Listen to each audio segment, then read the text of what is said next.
damdama. He does not fear its consequence. Let's appreciate this a little bit more, inshallah ta'ala. The surah has been talking about somebody who doesn't fear consequences. The person, his nafs becomes corrupt, he doesn't care about anything, and he can do something even as heinous as attempting to lie against messengers and kill the she-camel. He could defy the miracle of Allah that he's seen with his own eyes. Even that's not enough for him. Because he doesn't think anything's going to happen. Nothing's going to happen. Allah says, no, you're not the one who shouldn't be worried that who's going to come after you. The only one who has that free of worry is who?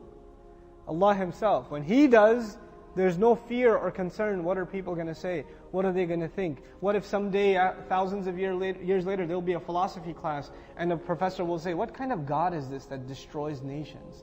He doesn't fear it. He's not afraid of your comments. He executes justice.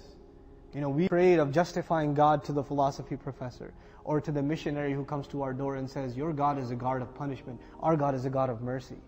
Right? He doesn't fear it. لا يخاف عقباها. He does not fear its consequences. In other words, in the words of the people, and neither does he fear his consequences. Meaning, when you do something like that, somebody will retaliate against you. Who's going to retaliate against Allah? وَلَا يَخَافُ. Allah is the mubalagha form of aqibah. Even if there's an enormous consequence, He's not afraid of it.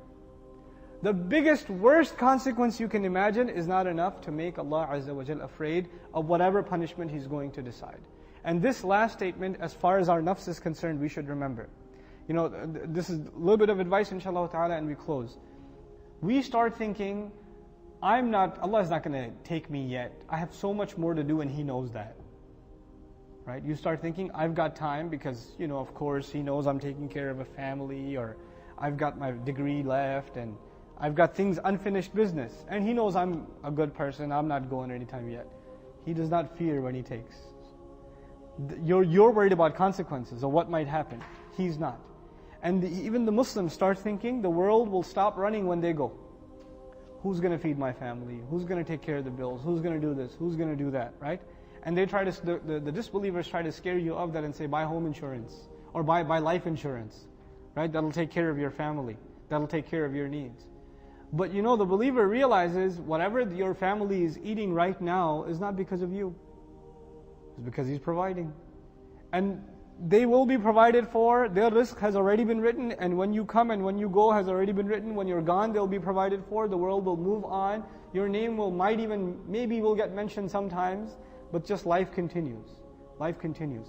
So the one who acknowledges the humility of this nafs, right, and seeks to cleanse it, realizes true dependence on Allah Azza wa Jal, and realizes the power of Allah, that when He makes a plan, none of our plans matter. وَلَا يَخَافُ عُقْبَاهَا. This is the absolute planning of Allah Azza wa Jal.